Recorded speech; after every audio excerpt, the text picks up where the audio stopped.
First கதை சொல்றதுக்காக office கூப்பிட்டாரு. போய் உட்கார்ந்தோன்னு என்னென்னமோ நிறைய பேசினாரு. ஆனா இது எனக்கு ஒண்ணுமே புரியல. சரி okay done you are the right guy அப்படின்னாரு. சரி ஓகே அப்ப நான் செலக்டா அப்படின்னு கேட்டேன். செலக்ட் தான் போ அப்படின்னாரு. போய் அடுத்த நாள் இவனை கூப்பிட்டு வர சொன்னாரு. சரி நமக்கு தான் ஒண்ணும் தெரியல, தமிழ் மீடியம்ல இருந்து வந்திருக்கோம், இவன் கொஞ்சம் நாலேஜான ஆள் தானே, அண்ணா யூனிவர்சிட்டியில படிச்சவனா, சரி இவனை கூப்பிட்டு போறேன். இவங்கிட்டே அந்த மனுஷன் அப்படிதான் பேசுறான். லைட் வரும், நீ இது பண்ணு இது பண்ணு இது பண்ணு, அவனுக்கு ஒண்ணும் புரியல.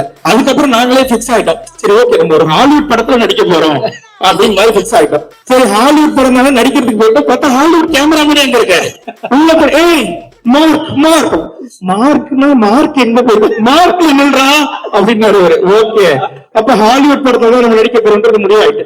ஆனா பாதி நேரங்கள்ல இவங்க ரெண்டு பேரும் இங்கிலீஷ்ல மட்டும்தான் பேசிப்பாங்க. இதெல்லாம் நான் உண்மையிலேயே இந்த மேக்கிங் ஜாக்கி சான் படம் மேக்கிங்ல தான் கடைசியா போடுவாங்க. ஒரு கேமராமேனும் ஒரு டைரக்டர் இங்கிலீஷ்ல பேசுறதுலாம் இதெல்லாம் நான் பார்க்கும்போது உண்மையிலேயே இவன்கிட்ட சொல்லுவேன், நிறைய பேசுறாங்கடா ஆனா ஒண்ணும் புரியலடா. ஷூட்டுக்கு போனதுக்கு அப்புறம் அவர் சொன்ன கதை தான் இப்ப எடுக்கிறாரான்னு எனக்கு இவனுக்கு பாதி நேரங்கள் ஒரு சந்தேகம் இருக்கும். நம்மகிட்ட சொல்லும்போது வேற சிலர் வேற எடுக்கிறாரா, அவன் என்ன எடுக்கிறாரோ அதை நடிப்போம், இதுக்கப்புறம் நமக்கு ஏதாவது வாய்ப்பு இருக்கான்னு கேட்டாங்க. எந்த வாய்ப்பும் இல்லை. அப்ப கிடைச்ச வாய்ப்பை யூஸ் பண்ணிப்போம் அப்படின்னு இது பண்ணதுதான். ஆனா எங்களை முழுமையா நம்பி எங்களை கூப்பிட்டதுக்கு அஸ்வத்துக்கு ரொம்ப ரொம்ப நன்றி. ஏன்னா அஸ்வத் ஃபர்ஸ்ட் கூப்பிடும் போது போல ஆரம்பிச்சோம், அப்புறம் வாடா படா ஃப்ரெண்ட்ஸ் ஆனோம், மாமா மச்சான் ஆனோம். இப்ப என்ன மொழியில நாங்க ரெண்டு பேரும் பேசிக்கிறோம் எங்களுக்கே தெரியல. சில நேரங்கள்ல எடுத்தவனையே ஹலோக்கு முன்னாடி ஒரே ஒரு கெட்ட வார்த்தை பேசுறான், ஒத்த வார்த்தை அதை சொல்லிதான் ஆரம்பிக்கிறானே. அப்படி ஒரு ஃப்ரெண்ட்ஸ் ஆயிட்டோம் நாங்க ரெண்டு பேரும். அப்படியே தாண்டி வந்தோம்னா ரவிக்குமார் சார் எல்லாம் பார்க்கும்போது உண்மையிலேயே பயமாவே இருக்கும் செட்ல. ஏன்னா நாங்க காம்பினேஷன்ல எங்களுக்கு நிறைய சீன் இருக்கு. சில நேரங்கள்ல சார் இப்படி நின்னாருன்னா அங்க நிக்க மாட்டோம், நாங்க ரெண்டு பேரும் ஓடிடுவோம். அவங்க ஏதாவது சொல்லிடுவாங்க, சூப்பர் ஸ்டாரை வச்செல்லாம் படம் பண்ண வருவா அவரு, இப்படி எல்லாம் வேற நாங்க பேசுவோம். சில நேரங்கள் அவர் காலையில ஒரு மாதிரியே மிமிக்ரி பண்றாரு அவருக்கு முன்னாடி மிமிக்ரி எல்லாம் பண்ணி காமிச்சோம். ஆனா அவர் அதை கண்டுக்கவே இல்லை.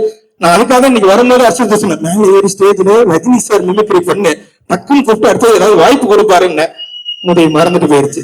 பரவாயில்ல, தேங்க்யூ அசோக் ப்ரோ. எப்பன்னா எனக்கு தெரிஞ்சு அவரோட 20 இன்டர்வியூ கொடுத்தாங்க. அந்த 20 இன்டர்வியூ இதை மறக்காம ரைம்ஸ் மாதிரி எல்லாத்துலயும் சொல்லிட்டாரு.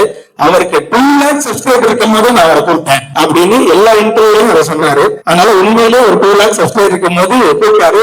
ஃபர்ஸ்ட் கதை சொல்றதுக்காக ஆபீஸ் கூப்பிட்டாரு. போய் உட்கார்ந்தோன்னு என்னென்னமோ நிறைய பேசினாரு. ஆனா இது எனக்கு ஒண்ணுமே புரியல. சரி okay done you are the right guy அப்படின்னாரு.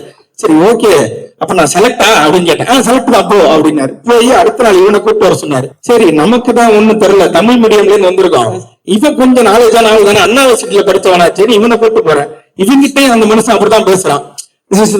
லைட் வரும், நீ இது பண்ணு இது பண்ணு இது பண்ணு, அவனுக்கு ஒண்ணும் புரியல. அதுக்கப்புறம் நாங்களே பிக்ஸ் ஆயிட்டோம். சரி ஓகே நம்ம ஒரு ஹாலிவுட் படத்துல நடிக்க போறோம் அப்படின்னு மாதிரி பிக்ஸ் ஆயிட்டோம். சரி ஹாலிவுட் படம்னால நடிக்கிறதுக்கு போயிட்டு பார்த்தா ஹாலிவுட் கேமராமேனே எங்க இருக்க